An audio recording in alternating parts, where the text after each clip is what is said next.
Voy a presentar Ok. brevemente al doctor.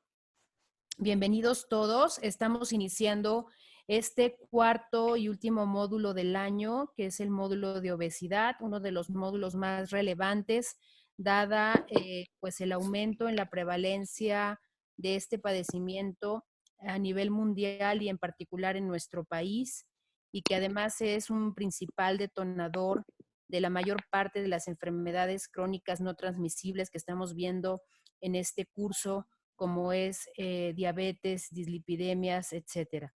Quisiera agradecer primero que nada al doctor, profesor de todos nosotros, Juan Eduardo García García, quien realizó la carrera de médico en la Facultad de Medicina y después cursó la especialidad de Medicina Interna y Endocrinología en el Instituto Nacional de Ciencias Médicas y Nutrición Salvador Subirán. También tuvo una estancia de investigación en el Hospital Bicêtre, no sé si estoy pronunciando bien, doctor, una disculpa, de París, y estudió endocrinología reproductiva en un programa también en la Universidad de París. Estuvo en una estancia como investigador invitado en Nueva York y fue profesor del curso de especialidad de medicina interna y después de endocrinología en nuestro instituto. Actualmente trabaja en la División de Nutrición en el Instituto Nacional de Ciencias Médicas y Nutrición Salvador Subirán. Fue jefe y coordinador de la clínica de obesidad. Acaba de dejar ese cargo y está ahora en la División de Nutrición. Profesor titular también de la especialidad de obesidad ante la UNAM y miembro de varias organizaciones como The Obesity Society y The Endocrine Society. Así es que es un privilegio tener al doctor con nosotros. Aprovechen, por favor, esta ponencia escribiendo sus dudas en el chat. Muchísimas gracias, doctor Eduardo, por compartir con nosotros. Pues muchas gracias a ustedes por esta invitación y sobre todo agradecer a todos los asistentes que estén ahora conectados y que estén interesados en esto que para nosotros ha sido muy importante a lo largo de nuestra vida como clínicos. Vamos a tratar de responder esta pregunta que dice, ¿por qué debo interesarme en tratar la obesidad de mis pacientes? Y lo vamos a hacer a través de un caso clínico, que es la manera en la que, pues en esta etapa de formación en la que están ustedes, me parece que es más apropiado, más adecuado. Yo empezaría diciendo a manera de introducción que la obesidad es una enfermedad que nos sorprendió a todos. Cuando ustedes están en este proceso de formación, a lo mejor no están tan sorprendidos como las gentes que nos formamos hace ya varias décadas y que, pues cuando nos hicimos médicos, no oíamos hablar de obesidad como les ocurre a ustedes. Hoy sabemos que la obesidad se asocia con múltiples comorbilidades y toda esa masa de evidencia científica hizo que la obesidad, antes considerada como pues, una forma de ser, así como ser chaparrito o ser alto, como ser moreno o ser güerito, esas situaciones que se consideraban así como muy propias de la persona, a mitad genéticamente determinados, a mitad determinados por un estilo de vida, eso ya no se ve como una elección, ahora se ve como uno de los principales retos que todo clínico que hace práctica clínica, valga la redundancia, va a tener que entender, porque va a tener que lidiar con esa condición en sus pacientes que padecen obesidad. Y si estamos en México, sabemos que el 70% de las personas, un poquito más del 70% de las personas adultas, tienen sobrepeso u obesidad y que eso va a estar condicionando parte de la sintomatología que los lleva ante nosotros. El mejor ejemplo que puedo dar rápido y en esta condición de contingencia que estamos viviendo es el ejemplo del COVID-19.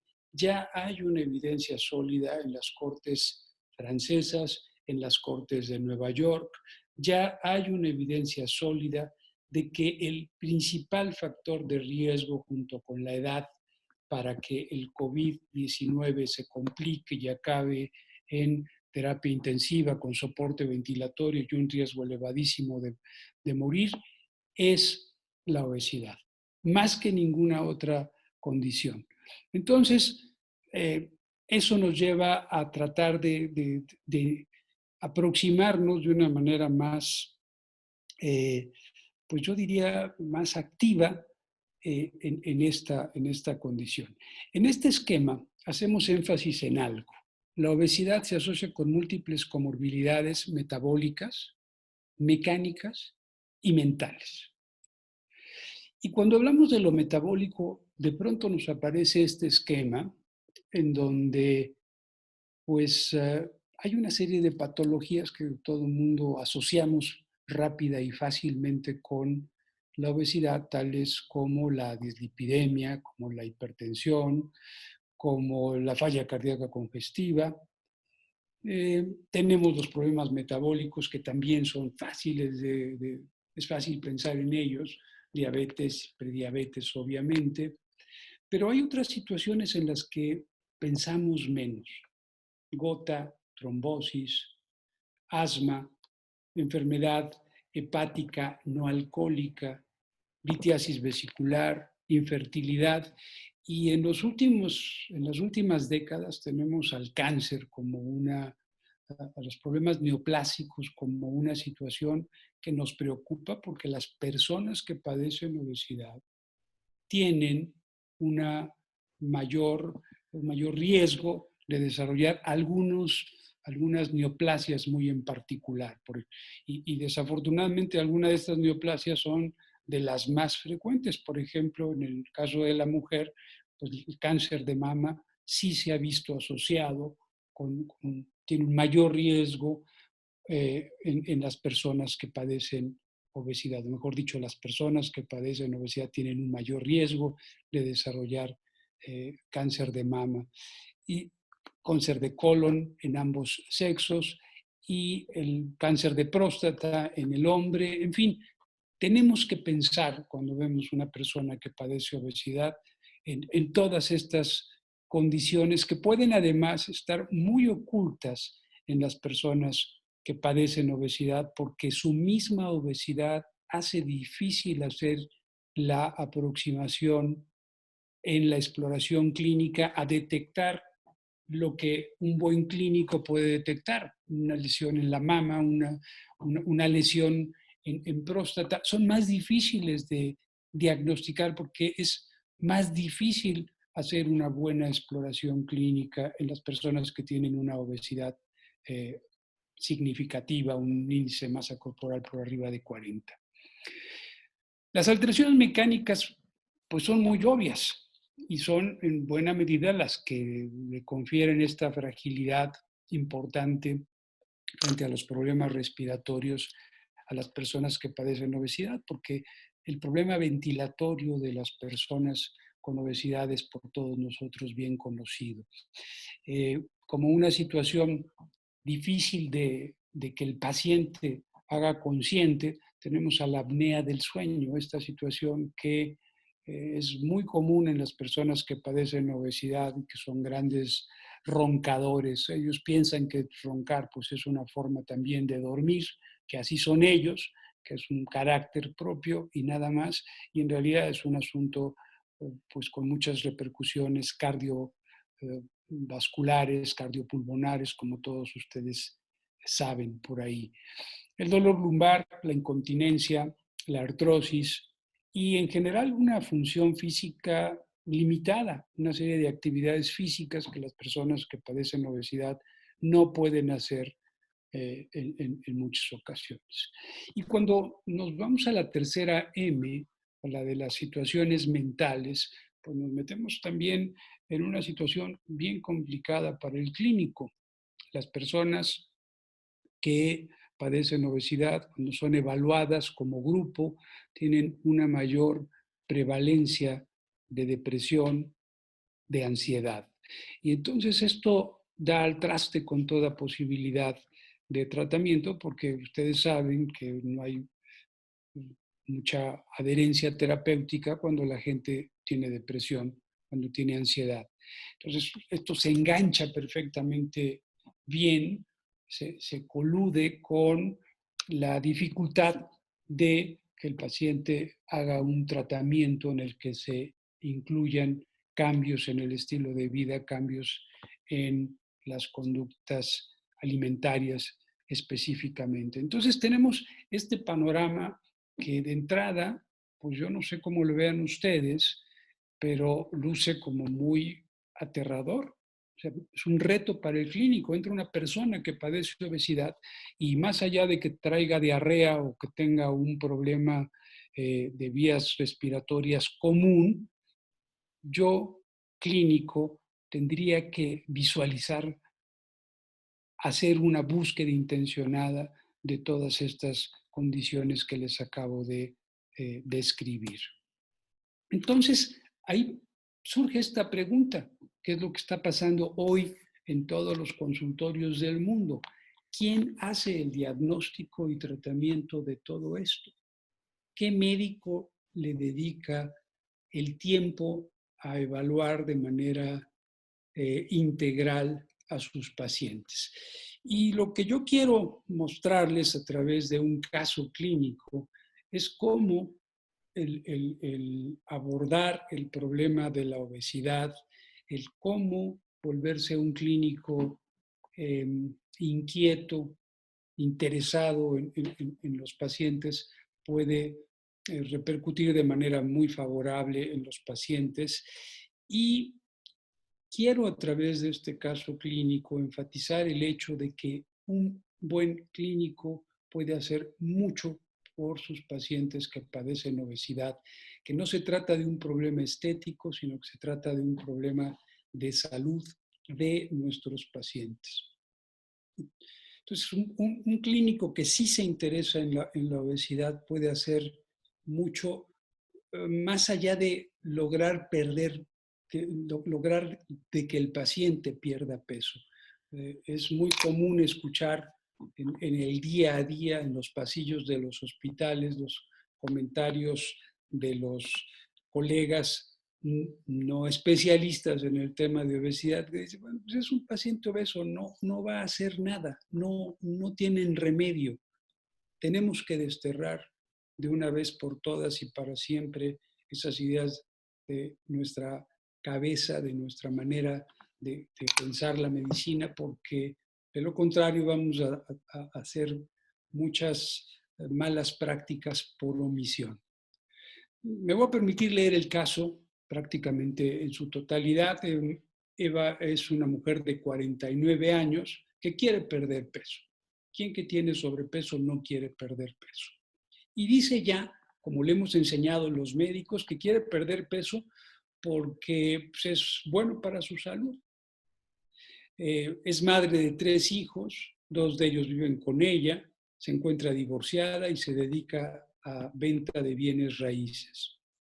Se embarazó por primera vez a los 25 años y fíjense en este dato que es importantísimo. Pesaba 60 kilos y medía 1,60, es decir, no tenía un problema de peso cuando tenía 25 años. Ahora, 24 años después, tiene un problema de peso significativo, como lo vamos a ver más adelante. Inició su aumento de peso a los 26 años, quedando con 64 kilogramos luego del parto. Después de su tercer parto a los 32 años ya pesaba 72 kilos. Esta es una historia que se presenta, pues yo diría que pues en cerca de la mitad de las mujeres que se reproducen. Ya había intentado por sí misma múltiples dietas que no funcionaban.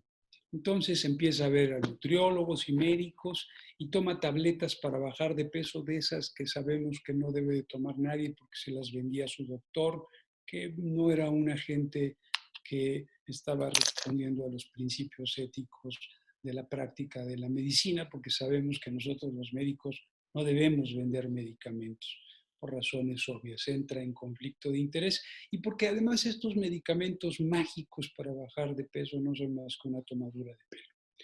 Con aumentos y reducciones de 4 a 6 kilogramos se mantuvo alrededor de los 70 kilogramos, haciendo un esfuerzo porque en realidad el mundo es bastante obesogénico, como todo el mundo sabemos hoy.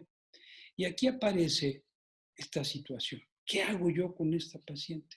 ¿Qué le voy a hacer yo a esta paciente? Bueno, pues tengo que seguir adelante y tengo que seguir indagando más sobre su historia. Tengo que empezar a hacer un poco de labor de interrogatorio intencionado. Y esta pregunta de saber cuál ha sido su situación de vida afectiva es muy importante. A los 41 años se divorcia e inicia una fase de desánimo y falta de autocuidado. Otra vez es una situación que vemos con muchísima frecuencia. A los 42 años su peso era de 83 kilos, ya tenía un índice de masa corporal de 32.4. En esa etapa también, una etapa ya del climaterio, ya en una etapa premenstrual, inicia sangrados menstruales abundantes y llega a una hemoglobina de 7.2 gramos por decilitro. Como consecuencia de esta situación recurrente que no respondió a tratamiento, la llevan a una histerectomía. Este dato es muy importante porque las mujeres que sufren, que son sometidas a una histerectomía, no registran con claridad, en muchos casos, el momento de su menopausia. Tiene un oncólogo que la sigue una vez al año, sin poder precisar cómo y cuándo, a lo largo de los años, su ginecólogo le va dando medicamentos. El paciente no sabe para qué son, se los toma, porque medio le hace caso a su ginecólogo, toma metformina 850 miligramos 2 veces al día, toma paroxetina 20 miligramos, se la toma irregular, no sabe que es un fármaco que se debe de tomar de manera muy, muy ordenada, porque si no, no tiene un efecto significativo sobre la depresión, y toma metoprolol 50 miligramos al día, toma un beta bloqueador. ¿Hasta aquí algún comentario, alguna pregunta? ¿Alguien quiere levantar la mano? ¿Alguien quiere decir algo? ¿Se puede? A través de la plataforma Jacinto, doctora, bueno. Sí, sí, doctor, se puede, ya sea Se, que levanten la mano o escriban en el chat también las preguntas o dudas que tengan. ¿Alguien quiere decir algo? Porque si no, nos vamos a seguir ahí.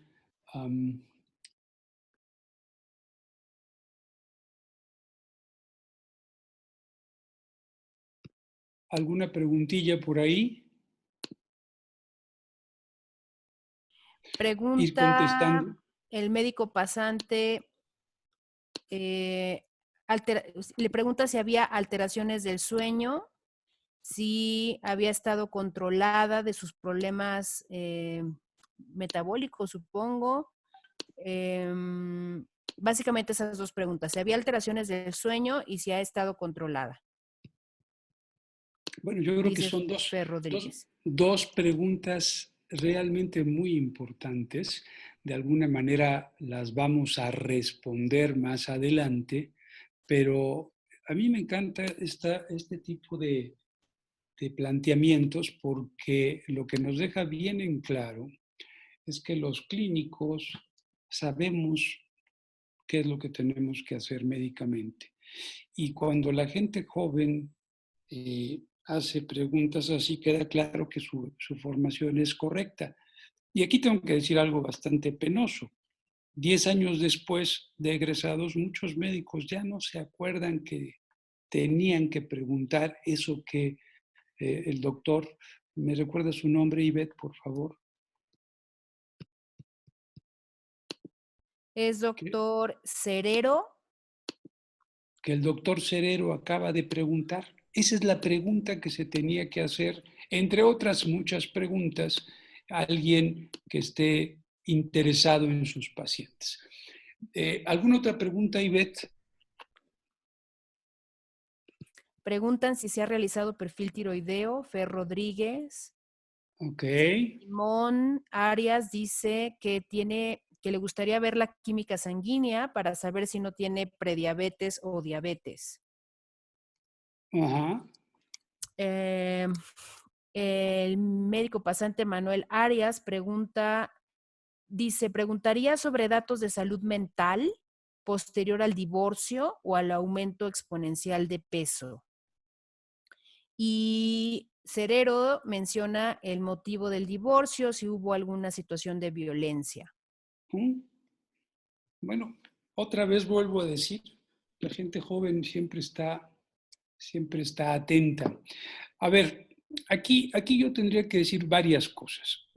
Las primeras cosas que quisimos enfatizar a este nivel fue que efectivamente a los 42 años ya tenía un índice de masa corporal de 32.4, que es importante quedarse con el dato de la histerectomía, como lo señalaba en la imagen previa, y que la metformina, la paroxetina y el metoprolol pues no están tan mal dados, pero habrá que hacer todas estas indagaciones que planteaban, es decir, le están sirviendo, no les están sirviendo, tienen un efecto adecuado o no tiene un efecto adecuado.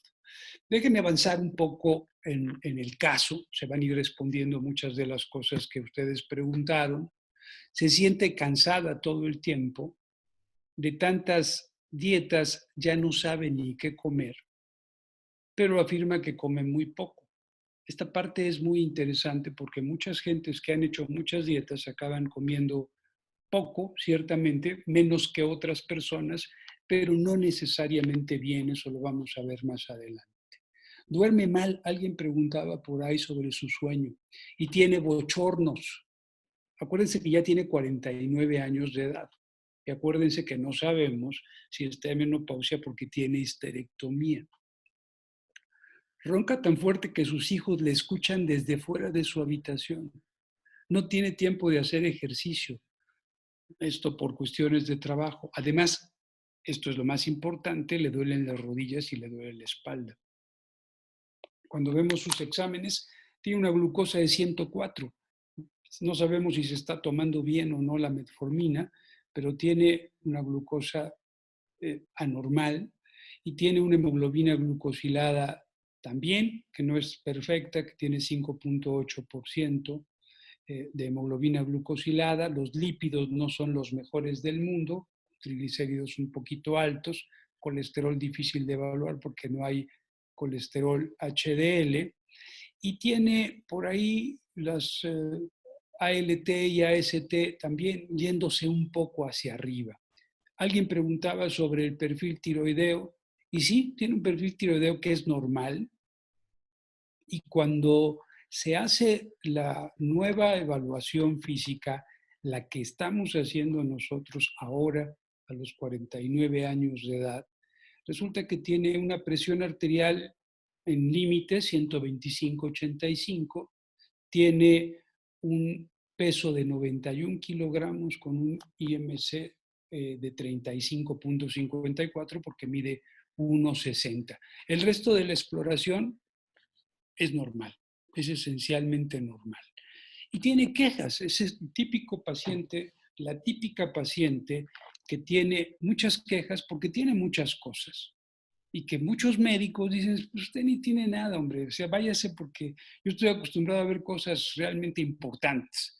Pero esta mujer lo que tiene es un gran desarreglo en su día a día, en cómo se siente en general, y bueno, pues un médico sensible le tendría que hacer caso, y un médico que sabe medicina tendría que decir, bueno, pues está justamente en el momento en donde se pueden hacer algunas intervenciones de prevención primaria para que no desarrolle diabetes, por ejemplo, para que no progrese su hipertensión, que ya no sabemos si es hipertensa o no es hipertensa, porque aquí se ve bien, pero no sabemos si se está tomando o no se está tomando bien el metoprolol que está tomando, de acuerdo a lo que le indicó el ginecólogo, o que debería de estar tomando de acuerdo a lo que le indicó el ginecólogo.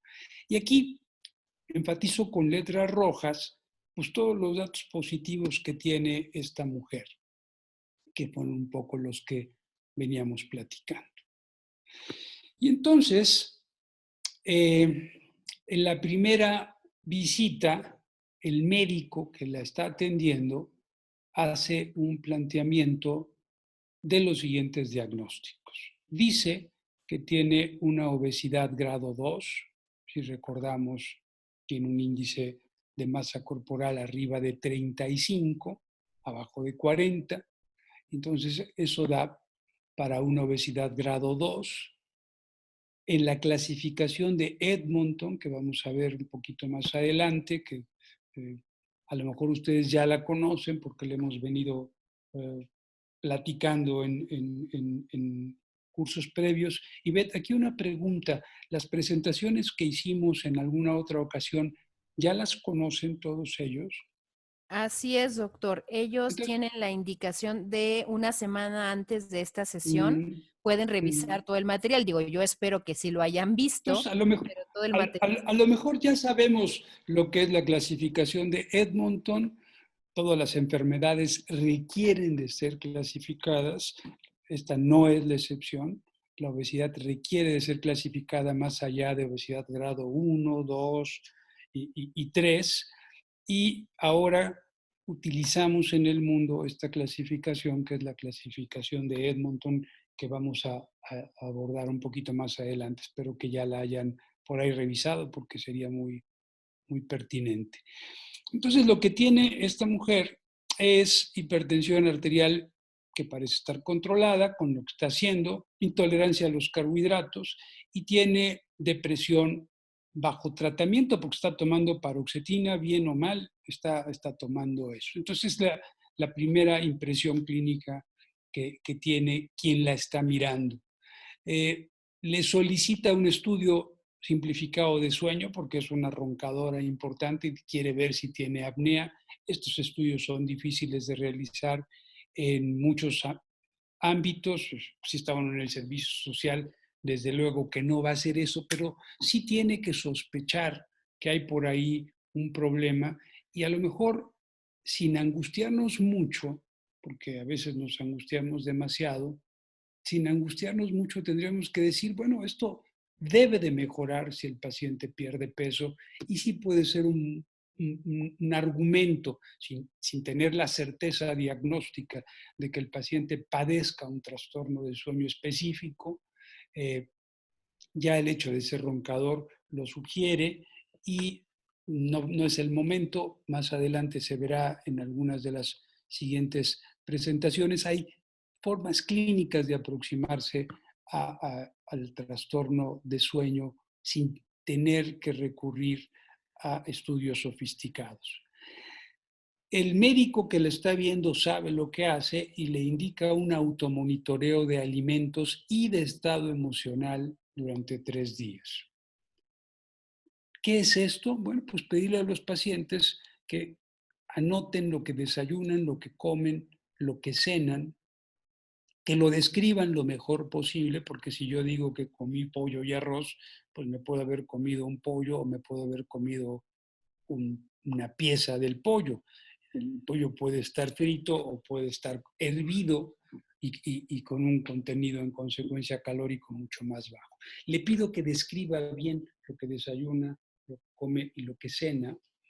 Y le pido también que se fije, que observe si los estados emocionales determinan que coma más o que coma menos. También le pido que ponga mucha atención si come entre comidas y que eso lo considere, porque muchas gentes dicen, no, pues sí como muy bien y comen muy bien cuando están sentados a la mesa, pero comen el resto del día lo que se les va atravesando en pequeñas cantidades y ni siquiera lo registran. No es que no lo quieran manifestar en una historia clínica, sino que son de estas cosas que se olvidan.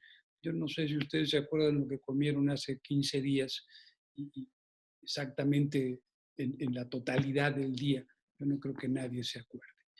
En la segunda visita, entonces el médico, que ya le solicitó estudios, le agrega otros diagnósticos. Esta paciente tiene apnea del sueño y tiene, ya con el resultado del automonitoreo, dice, tiene patrones alimentarios caóticos, no tiene ningún patrón. Es de estas personas que come cuando tiene hambre y no come cuando no tiene hambre. Y entonces, Doctor, perdón, hay una pregunta de que, Maite. Dice, si solo es suficiente el automonitoreo durante 3 días. pues, a ver, idealmente el automonitoreo debería de ser una práctica de vida de todas las personas todos los días. De hecho, yo siempre recurro a este comentario porque además es cierto, muchas religiones le piden a sus fieles desde hace varios siglos que al final del día hagan una especie de revisión de lo que hicieron. Yo no le estoy pidiendo que regresen a hacer una impartición de alguna idea, de alguna recomendación religiosa, de ninguna manera. Pero sí les estoy pidiendo que les hagan ver a nuestros pacientes que hoy por hoy la gente tenemos que ser conscientes de lo que hacemos a lo largo del día, de ver cómo usamos nuestro cuerpo y, por qué no decirlo, de cómo muchas veces maltratamos a nuestro cuerpo, a veces de manera aparentemente muy justificada, ¿no? La gente tiene que trabajar, entonces no tiene tiempo, bla, todo lo que ya sabemos. Pero bueno, tenemos que ser conscientes porque nadie nos va a resolver estas situaciones tan individuales, tan personales, tan únicas, más que uno mismo a través de hacerlas conscientes y tratar de encontrarles soluciones. Entonces, para contestar, 3 días es lo que se ha estandarizado desde el punto de vista del diagnóstico, lo que se usa desde el punto de vista de propuesta terapéutica, de propuesta para cambio en algunas conductas alimentarias en específico, es no dejar de hacer el automonitoreo nunca. A lo mejor ya no llevárselo escrito al doctor, pero sí al final del día decir, bueno, ¿qué hice hoy? Tomarse unos minutos mientras la gente se está lavando los dientes, que debería de hacerlo antes de dormirse, eh, y decir, bueno, pues hice tal o cual cosa y no debería de haber hecho esto o debería de haber hecho aquello. Entonces, no sé si eso responde a la pregunta, pero eso es lo que yo propondría. Y bueno, acuérdense la imagen inicial, esta en donde está todas las comorbilidades, y aquí aparece este esquema en donde se muestra el sistema de estadificación de Edmonton, que consiste en identificar las alteraciones que tiene la persona como factores de riesgo asociados a tener sobrepeso u obesidad. Entonces, este artículo yo creo que todo el mundo lo va a tener que leer en los próximos años porque pues es como no saberse los criterios de diagnóstico de diabetes. O sea, todos los médicos, sea cual sea su especialidad, deben de saber cuáles son los criterios de la Asociación Americana de Diabetes para su diagnóstico. Desde el punto de vista de la obesidad, y México, recuerden, lo tenemos que decir siempre, tenemos un grave problema de obesidad. Los pacientes se tienen que clasificar de alguna manera para que yo pueda hablar con otros colegas, para que yo pueda explicarle al mismo paciente situaciones pronósticas, utilizando fundamentalmente 3 elementos.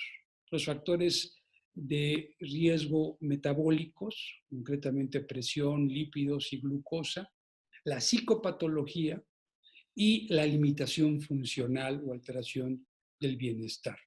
Y Utilizando estos tres ejes en todas las personas que tienen índice de masa corporal, se logra hacer un estadiaje. Atención con esto que es muy importante. Uno diría, el paciente tiene un índice de masa corporal de 26 y otro paciente de la misma edad, de la misma estatura, tiene un índice de masa corporal de 40. Automáticamente el de 40 debe de tener una escala de Edmonton mayor. La respuesta es no. El índice de masa corporal no se utiliza dentro de este sistema de estadiaje diagnóstico y ha correlacionado muy bien, a pesar de no considerar el peso, ha correlacionado muy bien en situaciones de desarrollo de eventos finales. Estamos hablando de infartos y estamos hablando de muerte cardiovascular. Estamos hablando de pronóstico en distintas cirugías de distintos grados de complejidad, porque al final de la historia lo que le afecta a la persona que padece obesidad no es tener un índice de masa corporal de 40, lo que le afecta es qué tanto daño cardíaco tiene, qué tanta psicopatología que lo lleva a tener conductas de riesgo tiene, qué tanta limitación funcional tiene. Y hay gente que con índices de masa corporal de 30 está muy afectada porque lleva muchos años. Aquí el factor edad se vuelve importante, pero tampoco es parte de la escala de Edmonton. Lleva muchos años con este problema. Y entonces, esta escala de Edmonton gradúa la obesidad en 5 niveles. En el estadio 0, en realidad la persona tiene sobrepeso o obesidad, pero no tiene ningún factor de riesgo relacionado con esa obesidad. Todavía la obesidad no le ha generado ningún daño.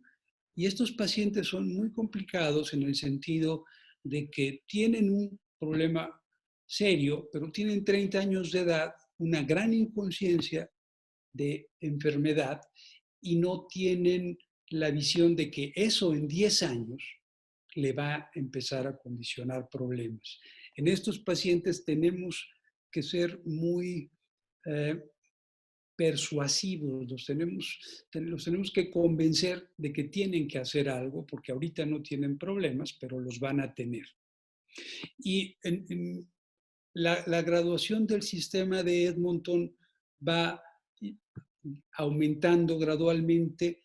En el estadio 4 son situaciones terminales. Estamos hablando de gente que tiene una gran insuficiencia cardíaca, de gente que vive sentada en una silla de ruedas, que requiere de oxígeno todo el tiempo y que no tiene prácticamente reversibilidad. Estos pacientes muchas veces son los que llegan a los hospitales y la familia dice, pues ahora sí queremos que le hagan cirugía bariátrica. Pues ahora no, porque si ya está tan deteriorado, ya no se le puede someter a la cirugía bariátrica en muchos casos. Son casos muy, muy complicados, muy de medicina de tercer nivel y con muy pobre pronóstico, en donde participamos mucho los médicos en general, son los estadios 0, 1, en donde hacemos prevención primaria, en los estadios 2, en donde tratamos tempranamente las enfermedades, porque en el estadio 2 ya hay una enfermedad bien establecida, ya hay o diabetes, o ya hay hipertensión, o ya tengo definitivamente una depresión, ya tengo cierta discapacidad funcional, pero todavía estoy en una etapa inicial y ahí el bajar de peso tiene efectos realmente muy impactantes en la historia natural de las enfermedades. Y después llegamos al estadio 3, en donde pues ya ha habido daño a órgano blanco, es decir, ya hay un daño hepático, ya hay un daño cardíaco, se puede mejorar, se puede estabilizar mucho la enfermedad si baja de peso la persona, pero desafortunadamente ya se ha avanzado lo suficiente. ¿Hasta aquí alguna pregunta?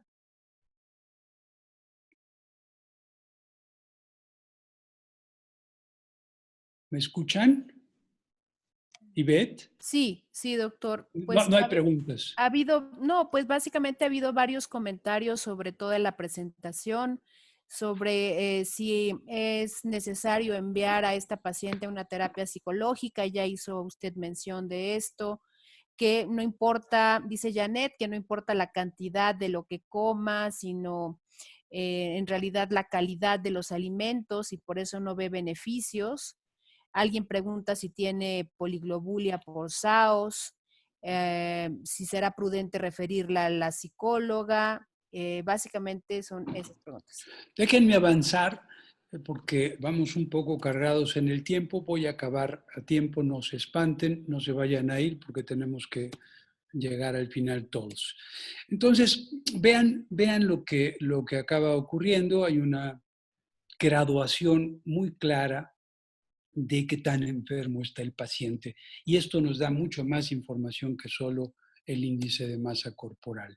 Y aquí toda la práctica que hacemos hoy se mueve en el sentido de evitar la progresión de esta enfermedad, que es eso, una enfermedad crónico-degenerativa. Déjenme hablar rápidamente de algunas situaciones clínicas en relación a este caso. Los antidepresivos. Esta mujer está tomando paroxetina. Está muy bien que le hayan dado paroxetina porque tenía depresión, pero cuando uno da un antidepresivo en una persona que padece obesidad, la primera pregunta que se debe de hacer es, ¿este antidepresivo le va, además de mejorar la depresión, le va a favorecer en relación a su problema de peso o lo contrario, le va a condicionar una ganancia de peso? Y en este esquema se muestra cómo la paroxetina es, en la columna central, cómo la paroxetina es de los fármacos asociados a ganancia de peso. Por ello, en las personas que padecen obesidad preferimos usar fármacos que son muy similares a la paroxetina. No tienen ciertas diferencias, claro que las tienen menos efecto sedante, menos efecto tranquilizante, pero también tienen un efecto mejor en relación al peso. Cuando hablamos de medicar a alguien en relación a la presión arterial, que esta paciente la tiene bien controlada con lo que se está tomando de beta bloqueador, nos encontramos que el beta bloqueador no es el mejor antihipertensivo para alguien que padece obesidad, porque los beta bloqueadores se han asociado a ganancia de peso. Y tenemos el, la opción, la posibilidad de cambiar el antihipertensivo por uno que no tenga un efecto sobre ganancia de peso. Estamos hablando de los bloqueadores de canales de calcio, de los inhibidores de convertasa, de los antagonistas del receptor de angiotensina 2. Y luego, por ahí se mencionó ya mucho en los comentarios y en las preguntas, ¿qué otras cosas se pueden hacer con alguien así, con una persona como ella? Bueno, por supuesto que la psicoterapia tiene un lugar. Si hay la posibilidad de llevar a los pacientes a psicoterapia, pues es una opción que se tiene que considerar siempre. Y aquí siempre hago el siguiente comentario. Son dos cosas diferentes. La psicoterapia, que la tiene que dar un psicólogo para efectos de los trastornos emocionales, los trastornos de personalidad, los trastornos distintos que pueda tener el paciente, y toda esa psicoeducación que la tiene que hacer el médico, no la hacen los psicólogos. Los médicos son los que dicen automonitorea, son los que dicen eh, asocia, identifica factores desencadenantes de tus conductas alimentarias inapropiadas, cambia de rutinas. Eso que a veces decimos, no, que lo haga la psicóloga, eso lo hacemos bien nosotros los médicos, y como no todos los médicos pueden ir a muchas consultas, como los servicios de salud están saturados, bueno, pues tenemos que a veces entrar nosotros en acción. Esta es una imagen muy complicada, muy complicada, pero que se las quiero explicar porque en este caso en particular fue muy relevante. Estos 4 gráficos hablan en las distintas columnas de cómo se comporta el peso en distintas condiciones en relación a los niveles de estrógenos, en relación a un periodo eh, previo a la menstruación, a la menopausia o posmenopausia. Entonces aquí miren, aquí es premenopausia, la columna blanca, perimenopausia, climaterio, toda esta situación, la columna negra, posmenopausia es esta tercera columna, y la columna con estas rayas horizontales es una mujer que ya tuvo menopausia, pero que ha sido reemplazada con estrógenos. Y fíjense lo que le pasa al peso. Todas las mujeres dicen que después de la menopausia el peso cambia. Y ya vean lo que sucede de acuerdo a este estudio. Ya vieron lo que sucede de acuerdo a este estudio. El total de los kilos de peso se mantienen más o menos igual y de hecho bajan un poquito de peso las mujeres después de la menopausia. Pero atención, la composición corporal es absolutamente diferente. Y lo que les ocurre a las mujeres en el periodo perimenopausia o posmenopausia, si no han tenido reemplazo hormonal, porque las que tienen reemplazo hormonal, en ellas no ocurre este fenómeno, se mantienen como las mujeres antes de la menopausia. Estas mujeres que no tienen estrógenos tienen una muy importante ganancia de tejido graso, de tejido graso. El tejido graso es importante, el tejido magro no se modifica. Y entonces la modificación del peso es fundamentalmente a través de acumular lo que no se debe de acumular, que es tejido graso, y de hecho hay una pérdida de masa muscular. Si nos vamos a las piernas, las mujeres después de la menopausia pierden mucha masa eh, magra en las piernas y también pierden masa grasa. ¿Por qué? Bueno, porque la grasa en realidad se va a donde no se debe de ir, se va al tronco, se va al abdomen fundamentalmente, y por eso el cuerpo de las mujeres después de la menopausia se iguala mucho con el cuerpo de los hombres, se adelgazan las piernas y crece el volumen del vientre, del abdomen. Los brazos les pasa algo similar. ¿Por qué les muestro esto? Bueno, porque tenemos que ser un poco más comprensivos y compasivos con las mujeres de 49 años como nuestra paciente, en donde sí tienen un hándicap metabólico, en donde sí el cambio biológico de la menopausia las lleva a acumular de manera gratuita tejido adiposo, no a ganar peso, pero sí a ganar volumen, lo que se vuelve muy difícil de manejar. Ya estamos por terminar. Y entonces se le dan las siguientes indicaciones a esta mujer.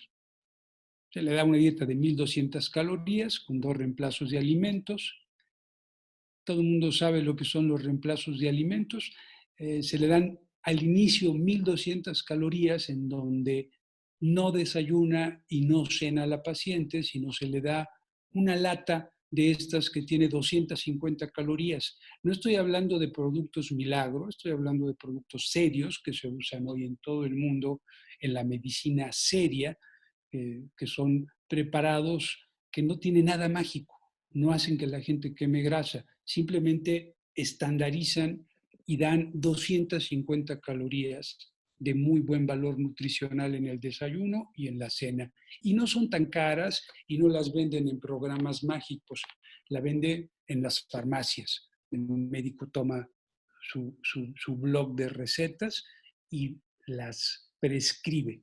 Y le dice, bueno, desayúnese una lata de esto, cénese una lata de esto. Oiga, doctor, pero ¿por qué? Pues porque está usted enferma, porque esta mujer está enferma. Llegó con nosotros porque tiene un problema de salud que se llama obesidad.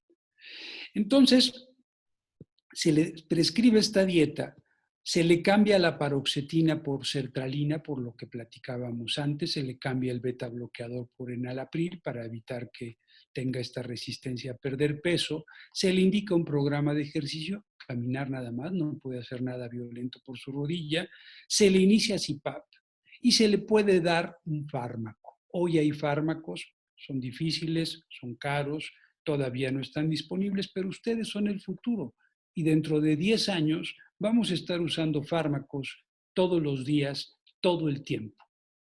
Ahora son difíciles, en 10 años vamos a estar hablando de 4 o 5 fármacos en lugar de 1 o 2 que tenemos hoy y ustedes los van a tener que usar.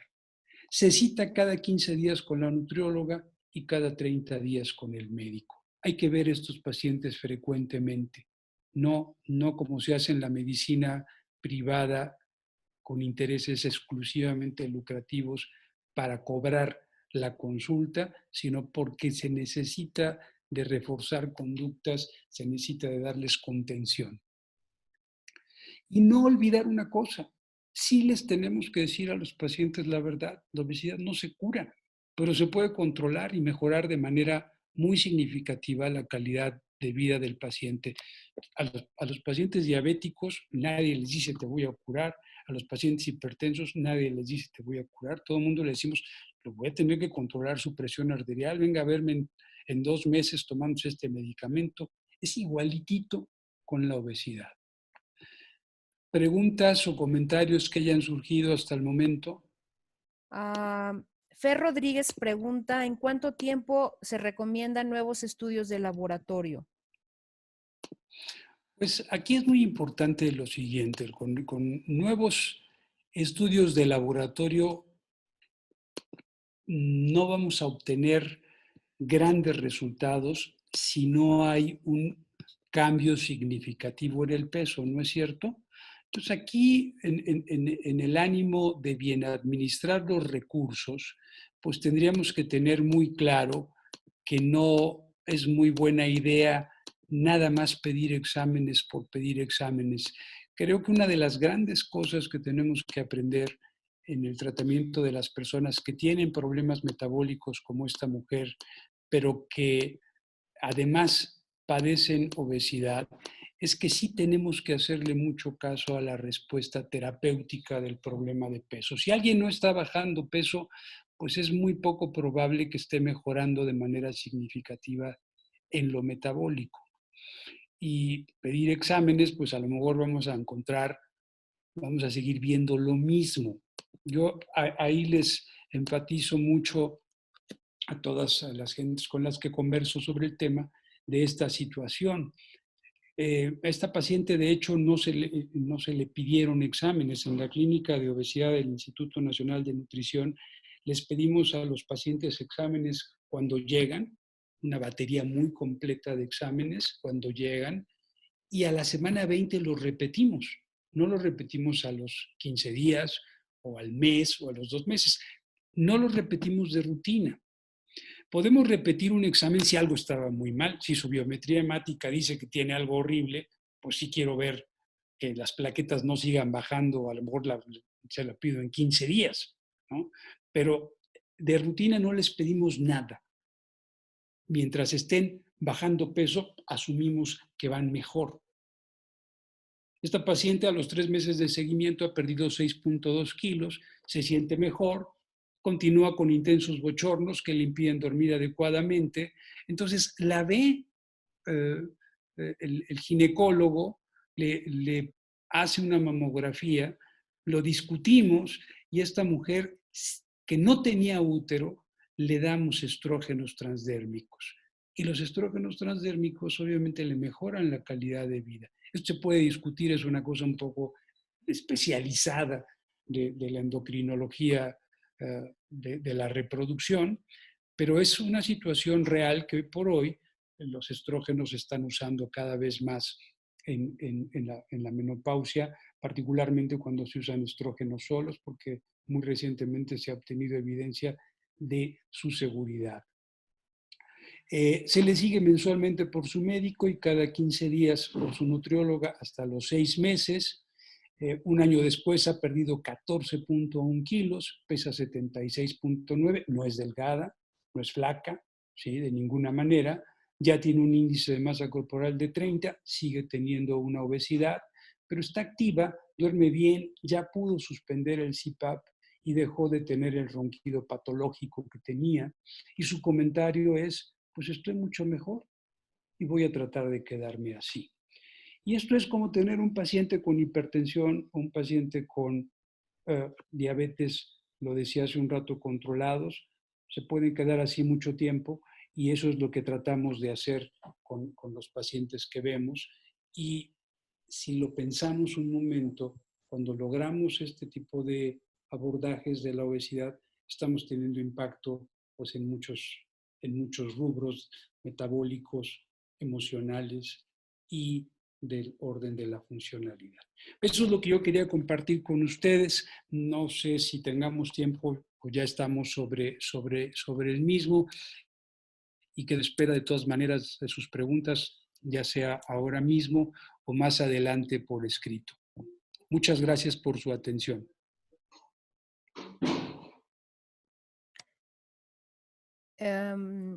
Sí, muchísimas gracias. Hay dos preguntas más. Si dice Diego, si los antidepresivos cabe la posibilidad de indicarlos en cualquier paciente con obesidad o solo en aquel que tenga un componente depresivo. Y Simón pregunta si liraglutida podría darse a partir de sobrepeso en ciertas condiciones o solo en pacientes con obesidad. Serían las dos preguntas finales. A ver, los antidepresivos son antidepresivos, no sirven para bajar de peso. Los antidepresivos los usamos exclusivamente en aquellos casos en los que el paciente tiene depresión y si alguien tiene depresión, decíamos, es muy poco probable que se adhiera al tratamiento. Entonces es mucho más frecuente que los pacientes saliendo de la depresión puedan adherirse a un cambio de estilo de vida, un cambio de dieta, un cambio de actividad física. Se van a querer mover porque ya no tienen depresión. Entonces, el antidepresivo no se debe de prescribir a todas las personas que tienen obesidad de ninguna manera, solo aquellas que ameritan un antidepresivo. Esa sería la respuesta a la primera pregunta. Y la liraglutida es un fármaco que todos sabemos se tiene que usar de acuerdo a reglas. ¿Por qué se tiene que usar de acuerdo a reglas? Bueno, pues por la misma razón que usamos con reglas los hipoglucemiantes orales o los antihipertensivos o los antibióticos. O sea, todo lo usamos con reglas, con evidencia detrás. Y la liraglutida tiene evidencia en individuos que tienen obesidad. Ahora, todos sabemos que existe la prescripción que se llama en inglés out of the label, o sea, algo que un clínico con mucha experiencia dice, no, yo creo que sí le va a beneficiar a este paciente. Bueno, pues sí existe ese uso, pero en realidad el gran drama en obesidad en particular es que es muy fácil caer en el abuso de fármacos en gentes que la verdad ni siquiera van a enfrentar toda la situación con un programa de cambio en estilo de vida, quieren, van buscando más algo estético y ahí es donde el médico tiene que separar muy bien las situaciones. Cuando alguien con un índice de masa corporal de 28 quiere recibir liraglutida sin tener una patología establecida, pues suena muy cuesta arriba darle un fármaco porque no hay evidencia de que eso vaya a funcionar muy bien. Recuérdense que en individuos con índices de masa corporal de más de 27 o de 25, dependiendo de las etnias, con comorbilidades, sí podemos pensar en usar fármacos. Y recuerden que hay fármacos como liraglutida en particular, que usamos en gentes que no tienen sobrepeso, lo usamos para el manejo de la intolerancia a los carbohidratos. Entonces, si alguien tiene un problema de carbohidratos, pues sí se puede pensar en usar liraglutida, pero en alguien que tiene un Edmonton, y aquí es donde Edmonton se vuelve importante, tiene un Edmonton de 0 y tiene un índice de masa corporal de 27, pues darle liraglutida no suena una buena idea. No sé si eso responde a las preguntas, Ivette. Sí, doctor, totalmente. Creo que una parte importante que deben de considerar todos estos chicos en el manejo del paciente con obesidad es que lo deben de tratar primero. Lo ideal sería con un equipo multidisciplinario, abordarlo de una forma integral, no solamente ver la parte biológica del problema, sino ver la parte social y la parte psicológica, como yo les comentaba en alguna de las clases. No va a obtener una pérdida prolongada, sostenida y una mejoría de su estado de salud si solo nos enfocamos a la parte biológica, al tratamiento farmacológico y no indagamos sobre su plan de alimentación o sobre su actividad física o sobre su problema emocional. Entonces, esta visión de ver al paciente desde otras perspectivas, además de la biológica, es lo que creo yo que tendría que dar o es la punta de lanza en el tratamiento de los pacientes con obesidad. Así es que muchísimas gracias, doctor, por compartir sus conocimientos y bueno, yo les invito a que puedan seguir haciendo sus preguntas en la plataforma. Hay una área de preguntas al experto que van a ser contestadas en el fin de semana por si en los recursos que ustedes se encuentran en la plataforma o en esta sesión existe alguna pregunta que no fue respondida. Por favor, en esta plataforma se puede escribir. Doctor, si quiere cerrar, muchísimas gracias nuevamente. Pues muchas gracias a todos los presentes. La intención de esta presentación es motivarlos un poco a reflexionar sobre la complejidad, pero también la oportunidad que brinda la obesidad como una opción de pues, ayudar a nuestros pacientes y formar vínculos terapéuticos con ellos. Muchas gracias. Gracias. Gracias a todos. Buen fin de semana. Por favor, contesten la encuesta de la videoconferencia en cuanto a la evaluación que se les pide. No se vayan sin contestarla. Muchísimas gracias a todos. Buen fin de semana. Cuídense. Quédense en casa. Bye.